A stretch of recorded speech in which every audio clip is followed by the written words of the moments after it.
Hey, Bill, you there? I'm here. How you doing? Great. My first time in Clubhouse. Woo! Welcome to Clubhouse. Oh, man, we're so excited to have you. Well, thanks. I hear you have a drink in your hand. I do. I better not drink too much of it because I want to give coherent answers.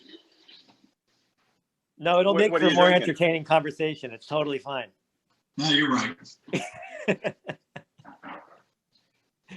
So, Bill, thanks for doing this.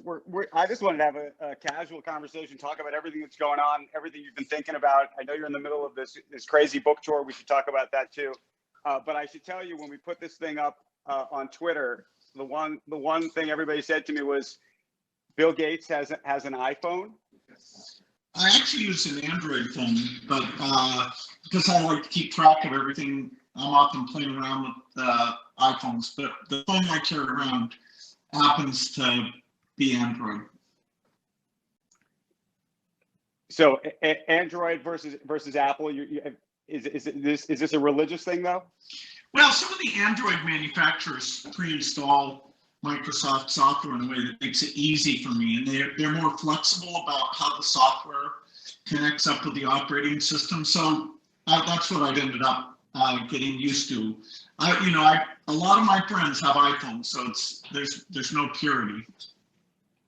I know purity, and I know Paul, you're working hard on an Android version of this, right? We are. Yeah, we're so excited. Someone asked us the other day what the top feature we're excited to build is, and we said Android. Right. Yeah, it's so important, right? Especially globally. So, Bill, have you played around on this thing? I've had demos, but no, it's just in the last few weeks. It's come up a lot. A friend of mine was just in Steve Jobs Stories Clubhouse yesterday and telling me how much fun that was.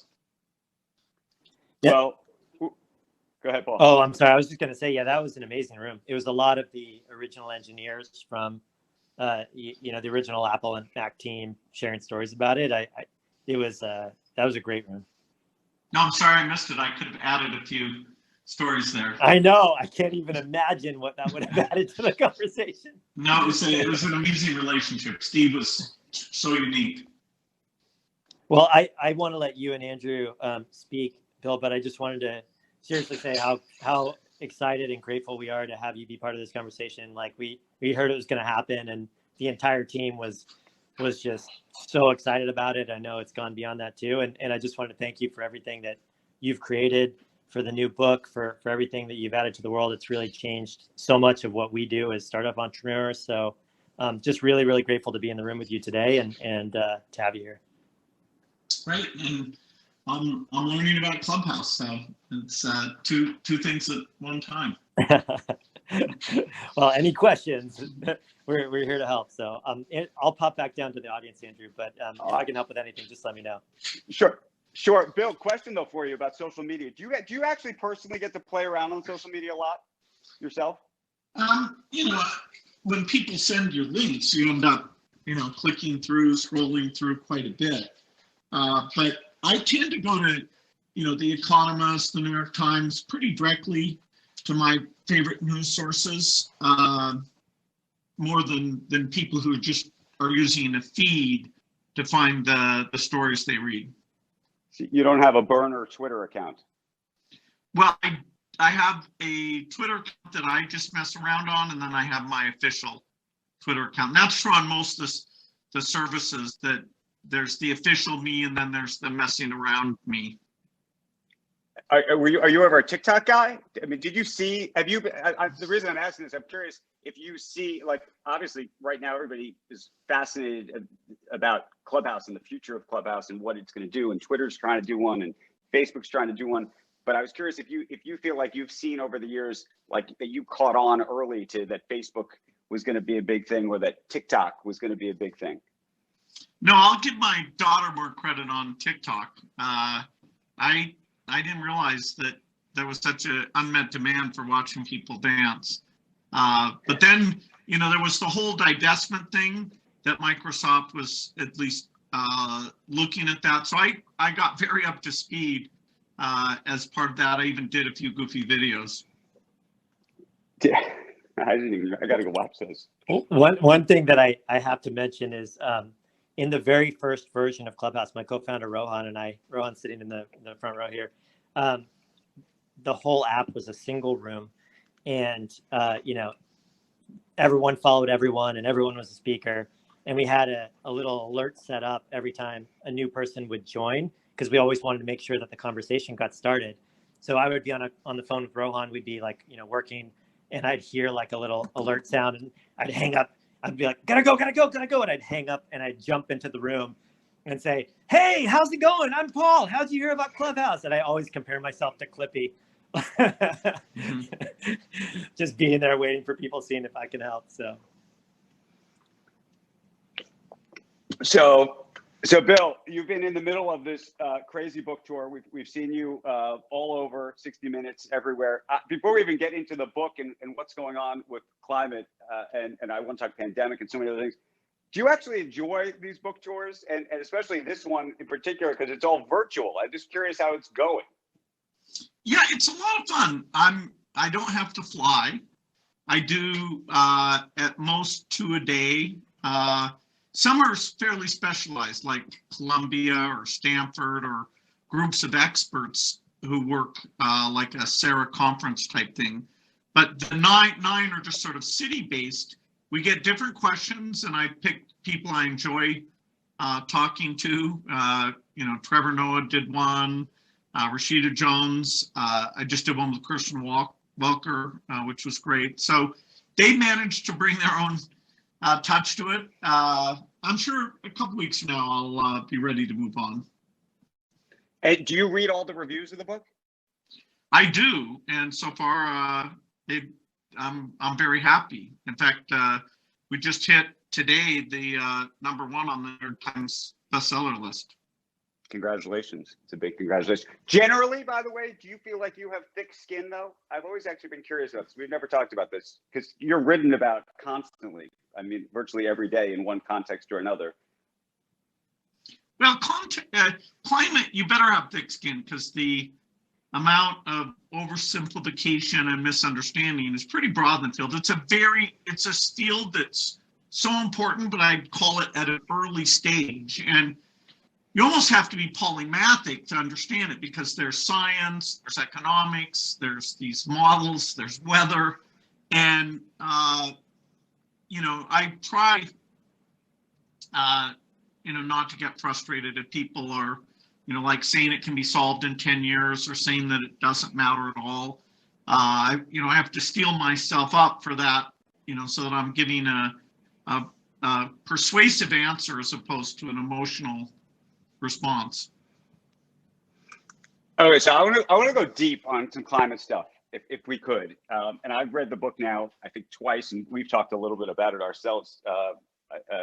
You and I think 2 or 3 times now before this conversation. And I wanted to talk a little bit about nuclear energy, because you go deep and hard on that issue. But you also go deep at the issue that we spend a little bit too much time these days, and we're too obsessed with the ideas of EVs, for example, electric vehicles, and that we need to spend more time thinking about things that most people don't spend time thinking about, which is things like, cement and steel and farming. And so I was hoping you could sort of prioritize how you think the public should actually think about these issues. Well, a key point of the book is there are a lot of emissions, 51 billion tons a year, and the goal to stop the temperature rise is to get that to 0. And if we can do that by 2050, then we limit the amount of damage that gets done. Understanding all those sources, because 0 doesn't allow you to skip any. If it was 50%, you would skip the harder ones. And unfortunately, because we've mostly paid attention to near-term reductions, so we're putting most of our effort into the rollout of wind and solar and electric cars, which are phenomenal. I'm to prove that in some cases, we can get the scale up and get the extra cost, which I call the green premium, down, that gives us hope. It gives us a model for all the other areas. But we are deeply underinvested in areas like cement and steel that are way more emissions between those than all the passenger cars in the world. So on cement and steel, how far are we away? I mean, it feels like we we're basically really far haven't away. started. We basically haven't started. The Breakthrough Energy Venture got going in 2015. My commitment to the heads of state who did the event with me, where they committed to double the energy R&D. I committed to them to create a venture group that was totally specialized with a very deep business and scientific team, just investing in big climate impact things. And so we've invested now in all the different areas. We found more in storage and in food than we expected. So our second fund, the second billion we just started, will push super hard to find more in the industrial areas and direct air capture, including what's called green hydrogen, that if it got cheap enough, would help solve a number of the industrial processes. Okay, so let's talk about, you used a different phrase. I was going to call it carbon capture. You just said something else. How far are we away from that for real? Well, there's a company called Climeworks that if you pay about $600 a ton, they will take the CO2 out of the atmosphere, liquefy it, and put it down in a mineral formation where it'll stay for millions of years. And so to get rid of my own personal offsets, one of the things I did was pay them. I also pay for green aviation fuel so that when I'm flying, it's not, there's no net emissions. I'm using solar panels. I have electric cars now. So direct air capture exists. And I've invested in a lot of companies that are working in that area. We want to get the cost down at least to $100 a ton. But even that would be too expensive for most things. Elon Musk put out a challenge recently, which was great, to say, okay, who thinks they can get to the lowest price here? And a number of the companies I'm working with are going to try and win that prize. Did you just say you're an electric car owner? Yeah, I own. It's a kind of not an everyman's car. It's called a Porsche Turbo Taycan, but it's fun. Okay, so why Porsche and not Tesla? Everyone's probably gonna pick up on this. No, Tesla's a fantastic car. I bought Teslas for relatives. My very first car was a Porsche. It makes a certain sound. Tesla's the company that's done the most for electric cars, done a brilliant job, is Tesla. Okay, one more Tesla question. How far ahead do you think Tesla really is? Meaning, do you part of the argument about its valuation, about so much of Tesla right now, is that its battery technology and everything else is just, leap years ahead of everybody else, and that when GM and Audi and Volkswagen and everybody else and BMW and Toyota get there, they're still going to be behind. You buy that? Well, for the key components, there are people like QuantumScape that, although they're not shipping yet, they've got a strong valuation because they have a better battery.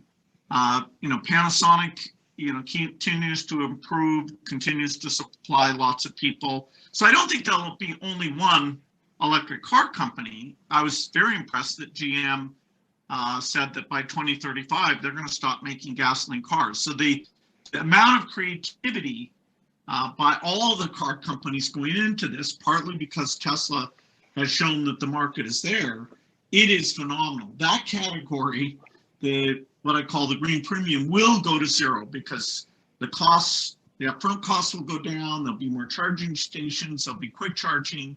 And so the idea that you no longer make gasoline cars, that, people don't rebel when politicians or CEOs say that's coming.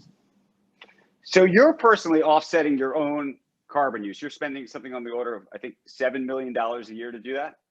That's right, which I don't pretend that that kind of brute force approach works for everybody, but I have found, truly gold standard permanent emission reduction so that I am helping to bootstrap those technologies, become a customer and get the price down.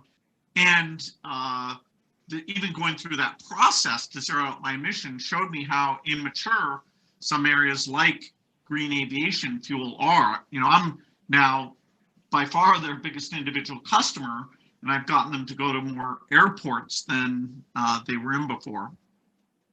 So what do you make of all these companies that are buying carbon offsets? Typically, they're effectively saying they're protecting or protecting forests and trees and the like. Is that real to you, or is that carbon offset theater? It's fantastic that companies are buying offsets. If you go back 5 years ago, almost nobody was doing that. Now, some of these offsets are high impact and some of them are very low impact. And so as we work that through, the overall quality of offsets will go up. But the companies that are buying offsets are to be congratulated for caring about this cause and putting significant money into those offsets. It's up to the innovators now. We're going to get offsets to a variety of those out there, and we're going to do a better job of certifying. There's a few places you plant trees where they'll last a long time. There's other places where they won't. We need to mature how we rate the quality of those offsets. But I love the companies that are writing checks and buying offsets. So separately, you've gone big in terms of investing in nuclear energy, and it's a controversial thing to have done. And at the same time, we've had conversations about wind and solar and how quickly you think that can ramp relative to everything else. There's a big debate about that, which is to say, where should the US government and governments around the world be invested? And politically, being invested in nuclear has not been a palatable solution thus far. What do you think about that? Well, nuclear energy has provided an immense amount of green energy, and the health benefits of using nuclear versus, say, burning coal are super dramatic. Even if you account for the few accidents, it's by far the safest thing. However, I wouldn't say that today's generation of nuclear reactors, it has a path forward. They are just too complex and way too expensive. And because their safety relies on operators to do the right things, they're reactors with very high pressure inside the reactor, we need a complete from scratch generation of reactors that people call fourth generation, that there's no high pressure, that it's the physics alone that says that the radioactive material won't leave the site area. And it means using metal sodium for the cooling instead of water. Water boils and gets very high pressure and wants to leave the site, whereas a sodium pool, none of the after heat can cause a problem because of that heat capacity. So nuclear needs innovation because economics are what really killed nuclear. Once we get this demo plant done, which will take 5 years, it's half funded by the company, which I guarantee, and half by the US government, then people will see, okay, how does it look for safety? How does it look for cost? And then we'll have the hard challenge of saying to people, yes, this nuclear is super important to reliability of the grid, to let us decarbonize the grid. And so please have an open mind as you study this particular breakthrough.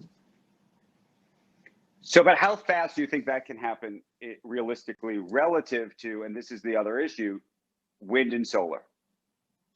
Well, wind and solar are today 6% of US generation and less than that on a global basis. And let's say you're going to have the renewables carry 80% of the load, which I think is realistic. If we build enough transmission, we get some advances in storage, and we have the final 20% be always available, non-weather dependent green, which means nuclear fission, until someday fusion comes along. And to get to that 80% implies a build rate over 3 times the peak of what we've achieved so far. And so, you could say I'm the biggest proponent of roll that stuff out. Now you've got to connect it up. We want to bring offshore wind into the mix because that's near to the East Coast where we use a lot of our power, and that won't tend to be down at the same time as the Midwest wind is down, so it helps the reliability equation quite a bit. So, 80% is kind of mind-blowing. We're not yet on a path to get that type of penetration.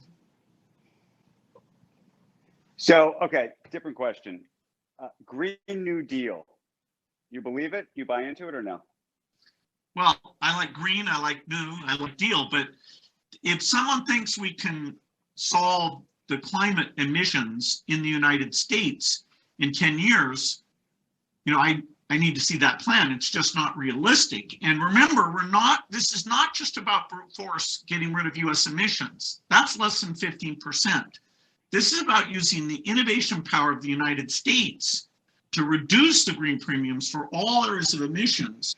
And so that even countries like India, who needs basic shelter, basic electricity, because they are going to require air conditioning, they in 2050 will look and see if this stuff is super expensive and we're not willing to subsidize the trillions that it would cost at this point.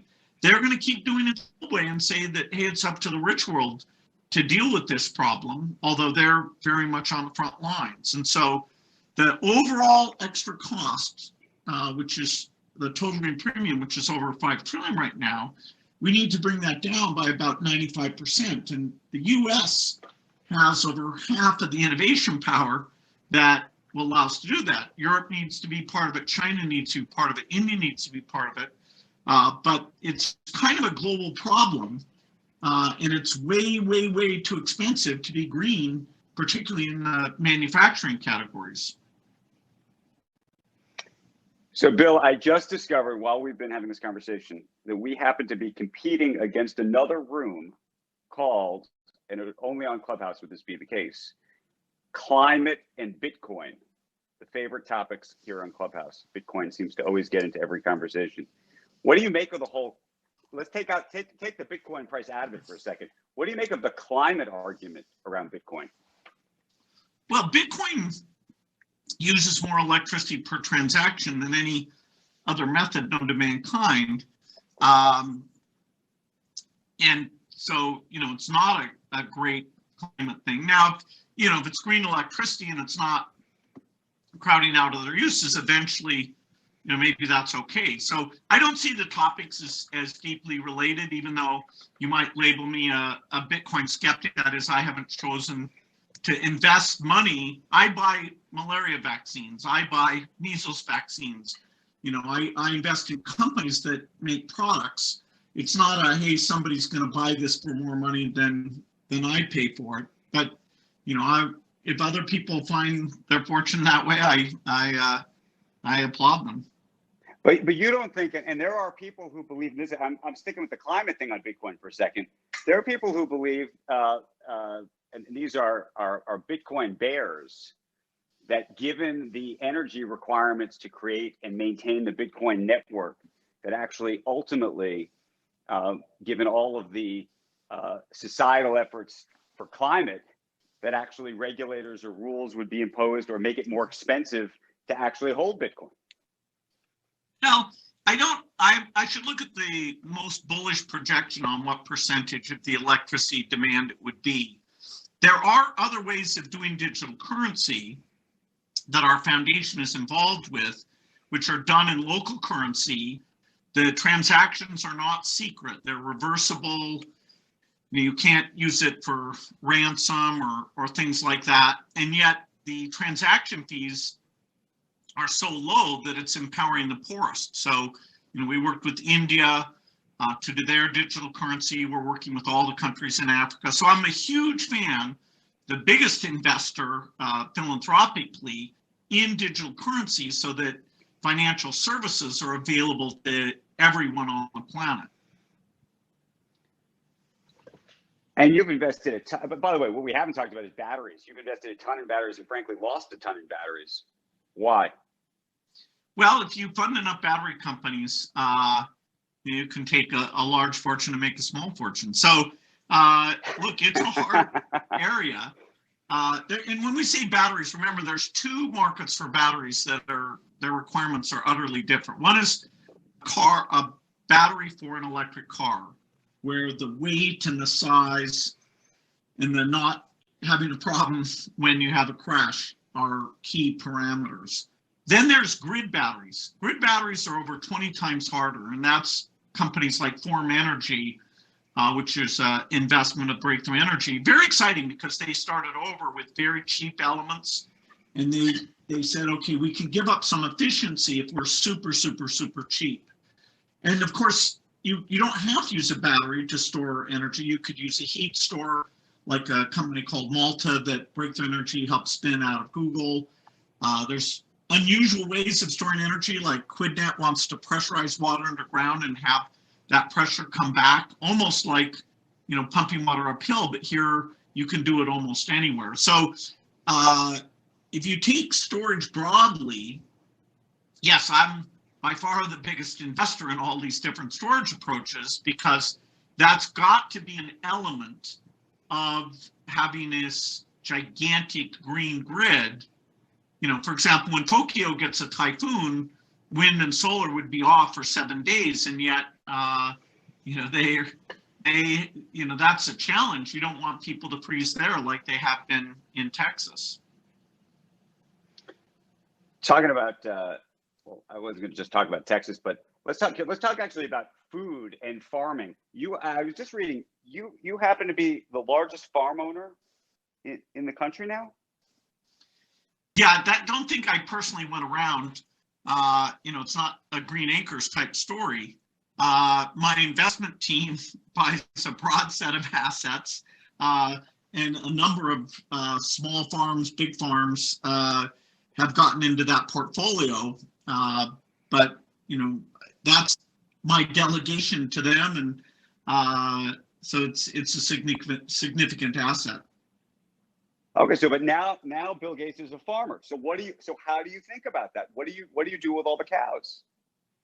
I'm not sure how many cows we have, but whatever product category you're in, you face competition. So if people can make artificial meat that tastes as good and costs less, even ignoring animal cruelty and some of the health benefits and the greenhouse gas benefits, that's just a form of competition. I don't know if that can happen, but so far, Impossible Foods, Beyond Meat, and several others like Nature's Fine are doing food production in novel ways. And so that, can just be an overall helpful thing in terms of bringing the cost of food down. In terms of farming in general, we're likely to use some amount of biofuels, and so that's an additional demand. Probably not ethanol, because that ended up having fairly high emissions. Although, there was a lot of it that was made. But I don't think farming in general is a bad business to be in. I want to pivot in a sec to talk pandemic with you and just the future of the world and how you're thinking about so many other things. But, for me, this book, How to Avoid a Climate Disaster, was an education. But I heard for you, the book that was your education was Weather for Dummies. And I wanted to understand why that was. What happened? Well, I read a lot of books. I highly recommend Weather for Dummies. I highly recommend Václav Smil, whose best book is Energy and Civilization.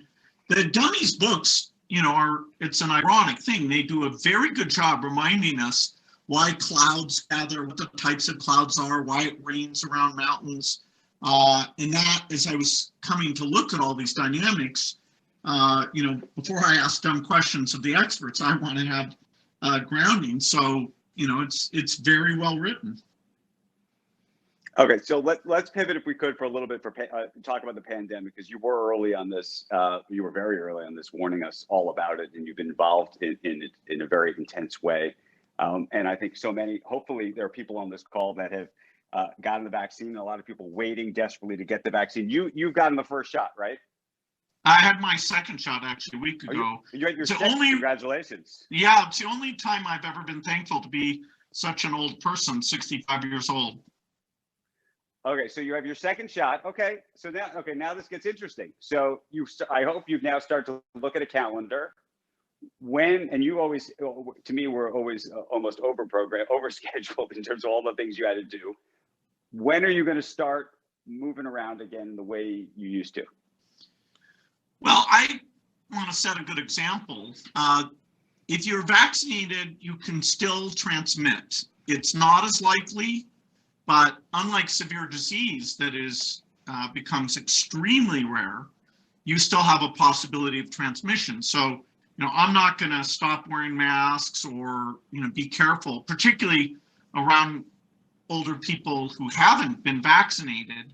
And, of course, I'm with my family a lot who, they're young enough that they're not yet vaccinated. So, it's only by late spring or summer that we're going to get to numbers where you can look at changing your behavior in a significant way. Okay, so but help us.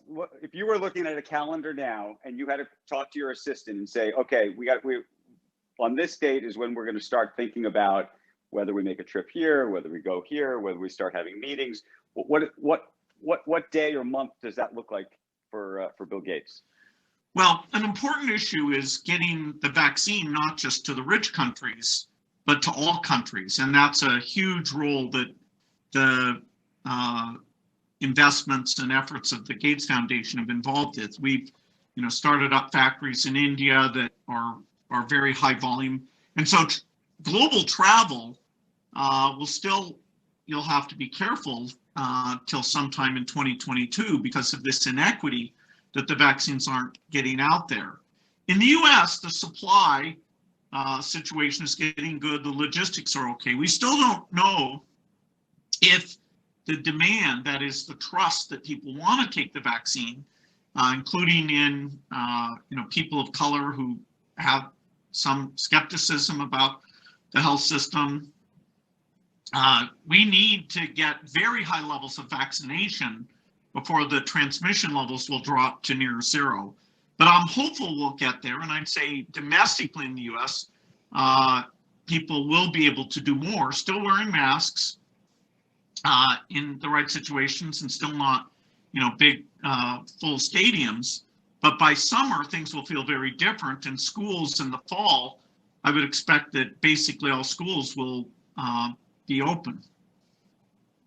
Okay, but I have small kids. I think, and I don't know, I'm curious what you think. I think they're going to be in school in the fall. They're in school now, actually, wearing masks. But I think they'll be in school in the fall wearing masks again, or not. Well, wearing masks isn't some huge disastrous thing. There's some places where when I play tennis, they have me wear a mask and I pocket my glasses, but even that's not a big deal. So, it's not expensive. We're kind of used to it. I would continue to model that behavior throughout the fall until we're absolutely sure the numbers are very, very small. And how much do you worry, though, about potentially either the South African variant spreading or the fall and winter being tougher? I had a conversation with Dr. Scott Gottlieb the other day, who was saying, we might have a nice spring and summer, but it might get more complicated again. Well, he's absolutely right that this is a seasonal disease, and that'll be the test. Is there a fall wave? I don't think there will be, but it depends on getting those vaccination levels up and helping the other countries so we're not having constant reintroductions. Your point about the variant's a very good one. Our foundation was funding studies in South Africa as that variant appeared. Now, we didn't know that would happen. We funded those studies so that there was some safety data from the continent of Africa and so that we could do studies that included people living with HIV. But it ended up informing the world for 3 of the vaccines, AstraZeneca, Novavax, and Johnson & Johnson, how the effectiveness was against that variant. And, it didn't reduce the Johnson & Johnson and Novavax by much, AstraZeneca a little more. So The fact we had that trial there was very helpful to say, okay, do we need to tune the vaccine, which might mean a third dose for people already vaccinated, and the companies are hard at work looking at that. And do they need to do multiple varieties? How do we cover the full set of variants that are showing up in the world, which fortunately mostly have common features. And so this isn't like a disease where you'll need a 10 valent vaccine with 10 different forms. At most, it'll be 2 or 3. Do you think warp speed worked in the U.S.? And one of the reasons I asked the question is because what you're seeing happening in Britain, at least, it looks like they're really moving ahead of us, in part because they approved the AstraZeneca drug, which I know was something that you were supporting. Well, the reason the U.S., it was actually BARDA, then it got renamed that funny name, but BARDA funded 4 of the 5 gold standard vaccines. Pfizer chose not to take government money, so they did the deal with BioNTech and funded it themselves. But the next 4, including Moderna and the 3 I already mentioned, if it wasn't for that BARDA generosity, those things wouldn't have moved as quickly as they did. The next biggest funder was a thing our foundation is part of called CEPI. But even in total, CEPI was less than half of the BARDA checks that went out. So the one thing the U.S. gets a good grade on in this whole pandemic, the only thing was funding the R&D for those vaccines. And that was a huge contribution for the world. And so on a relative basis, actually, let me ask you this.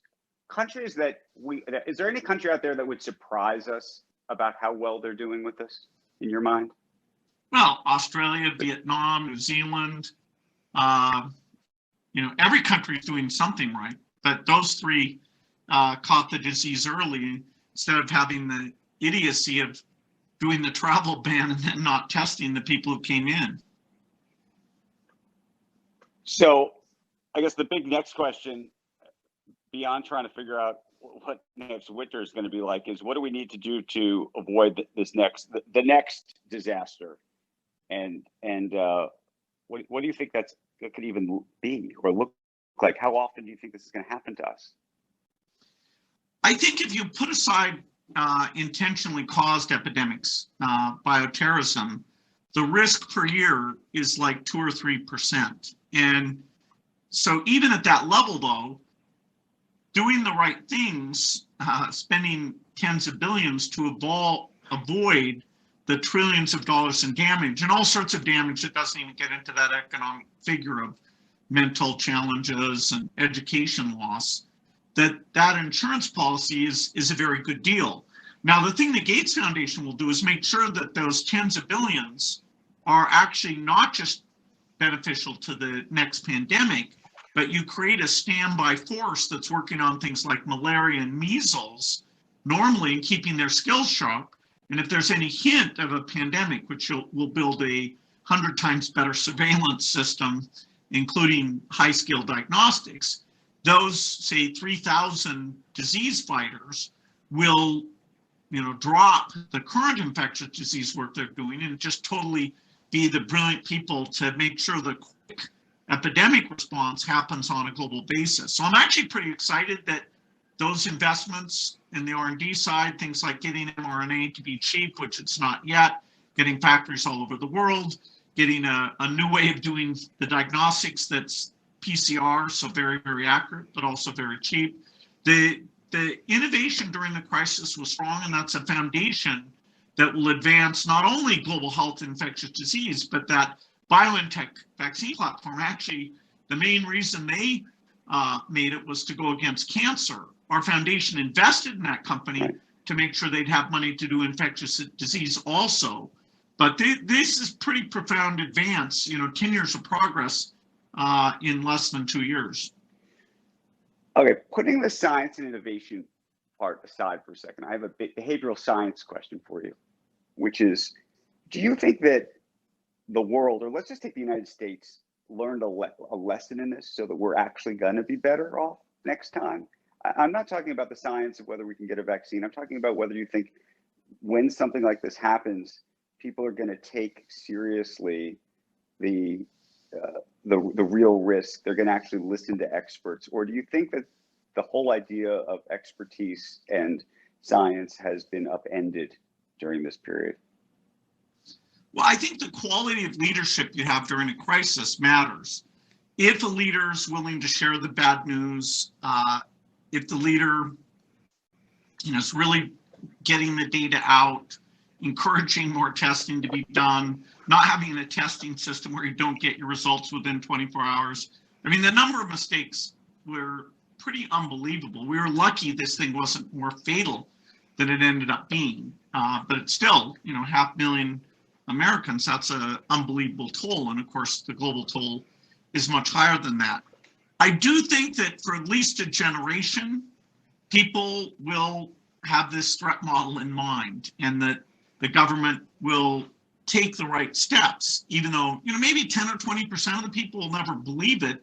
Apparently that's true for the election also, but, this is serious stuff. Most people know somebody who died.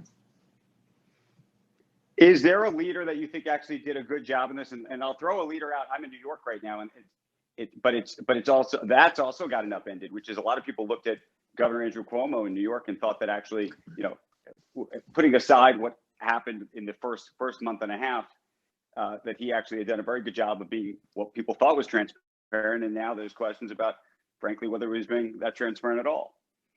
Yeah, he called me during the pandemic because there were various models that gave him such a range of how many ventilators he might need. And I would say, on a Saturday night, I got to talk to him about that. He was clearly forthright, but some of the policies about putting the numbers out and transferring people into homes where they might have caused infection, we'll be digging through what mistakes were made and what was done well for a long time here. In his case, there's some definite very positive things he did, but now we're looking at the whole way that the numbers got reported. If you want a pure example, you'd say, the leadership in New Zealand, in Australia, in Vietnam, countries that had had a little bit of either SARS or MERS and understood that you have to get the commercial PCR machines, and anyone who comes into the country, you don't just do a travel ban and force a surge of infection into the country without the testing. I mean, that's so basic. And to brag about that as though it was a smart thing, that's really wild. Well, let's hope there's not another pandemic in the end. Couple personal questions before we end this. Tell us just about how what is the day in the life of Bill Gates actually in the pandemic? It's a lot of Microsoft Teams, a lot of Zoom. I can schedule myself without any time between meetings, so I have to be a little careful there. Maybe get up and stretch. But are you at home? Do you go to the office? What time do you wake up? Is there a gym? Is there not a gym? Are there people that you would have seen in the past that you're now not seeing? Are there people inside your house that you don't have? How's it changed? I mean, I know, some people have gotten rid of everybody. Other people have, how's it work for you? Well, I feel lucky that I have a home with a very good internet connection. So actually, my kids, senior in high school, a junior in college, and a second-year medical student, I've seen them more this year than I would have expected because they were home a lot doing their courses online. So it's mostly just our family. I get outside to play pickleball even in the cold weather. That's been super nice. Not having to make any international trips is a huge change to my schedule because, I go to Africa, China, India, Europe, all several times a year. And it's amazing. I can talk to African leaders and do like a 20-minute video connection, get a lot done. So there are certain advantages, even though, the whole thing is a tragedy. Okay, let's talk TV because I know you watch a lot of TV. Well, we could talk books too, but TV binging during the pandemic for you. Anything you want to recommend to this audience? Well, I sat down Monday to eat dinner, and I was going to finish reading a book called War Story, but instead I clicked on this Lupin, which is a French burglar on Netflix. Next thing I knew, 4 hours had gone by. So I really let myself go to seed that night, and I was kind of laughing at myself that I don't usually do that, but wow, they sure make it easy. You just sit there, and the next episode is up and running. Anything else on your TV list? We've had a whole year. By the way, do you think the content's gotten better or worse during this year? Because I feel like I've sort of run through a lot of stuff. Some stuff is starting to come back. That's okay. Well, there's so much stuff that you worry there's good stuff that you're missing. The quality overall, if you compare to say 10 years ago, it's mind-blowing how good this stuff is. The complex plots, the choices, even just in the documentary area, it's quite phenomenal. I have a strange case that I take a lot of college courses, which is on a channel called The Great Courses. That's about, a third of my viewing, where it's right now I'm taking a course on the Old Testament, which is definitely fascinating. But wow, if you want to learn stuff, this is the era that it's all there. So when you're taking these courses, watching this stuff, and your kids come in the room, are they like, Dad, what are you doing? Why aren't you watching something on Netflix, or do they sit down and want to actually watch with you? No, it's not much. I mean, my son and I watched The Americans together. That was a fun experience. It was a little too violent for the rest of the family. Modern Family, we all watched together, although that's not recent. It's nice that once you get going on something, kind of the whole family does it together. But my courses, no, those I'm pretty much solo on those. And are you a gamer, by the way? Microsoft obviously is in the game business. No, I play bridge, which by some definitions is a game, but it doesn't require a video game. I've got the latest Xbox. I played around with it some, but I'm not a heavy gamer. I sit and watch my nieces and nephews. I learn more from them than my own personal use. By the way, we were talking about social networks at the top of this because we were talking about Clubhouse. Did you ever fund any social networks yourself early on?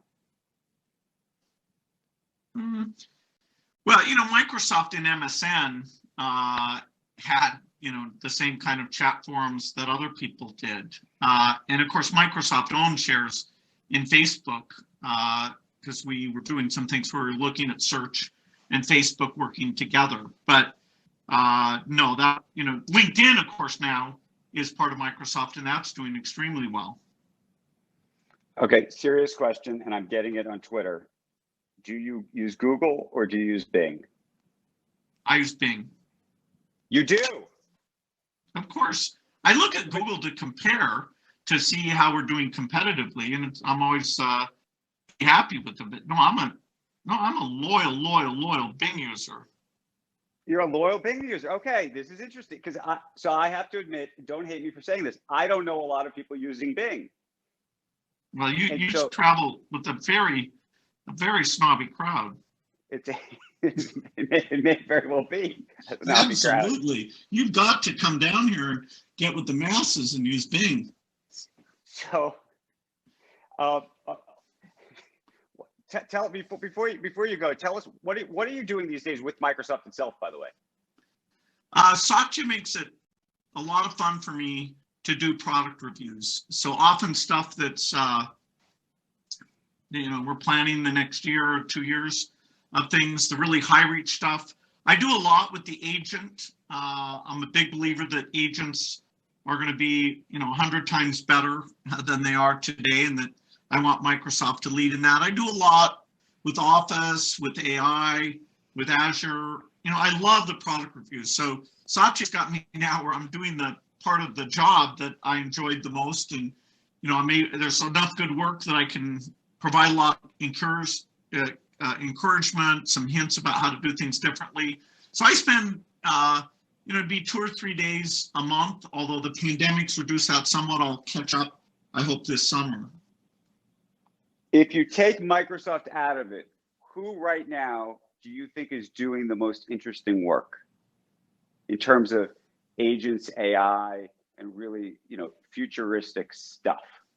Well, Google and Microsoft are the two hardcore R&D companies. Yes, Amazon's doing great work, Apple's doing great work, Facebook, but in terms of really pushing the boundaries of computer science and architecture and AI, I'd say Google and Microsoft have that strong R&D commitment, both stuff that they share openly and things that they do that focus on their own products. So, it's incredible. I dreamed of having R&D budgets like Satya has today. So if I can help him steer it a little bit better, it's potentially high impact and certainly a lot of fun for me. What do you think of the idea of like an Apple making a car? I doubt they'll make the same margin they make on the iPhone. Autonomous cars still, how quickly that catches on and do people own cars, that's unclear. Electric cars, that's clear. Over the next 20 years, dramatic shift. Autonomous is still the one where which countries it catches on first, how safe is it, that's open. So, even though Google got in there with Waymo early, maybe Apple can make a contribution there. Usually you do products, you don't want to be the 100th one to do a product. So you've got to have kind of a unique take on a product if you want to get Apple-like margins.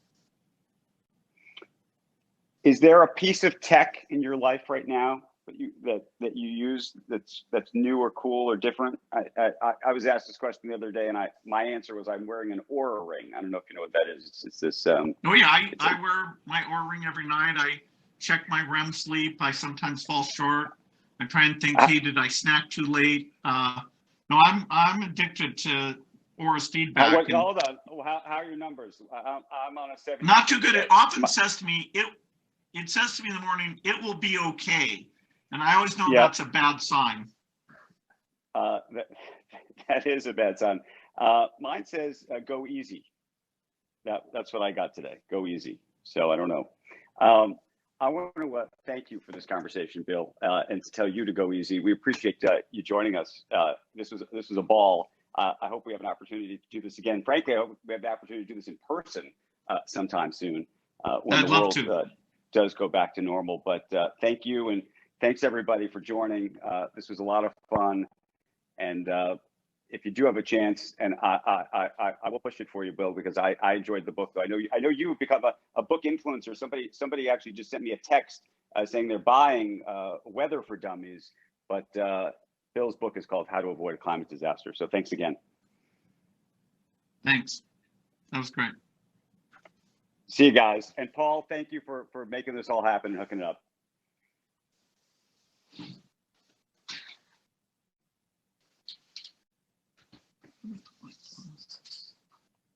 They're in your office.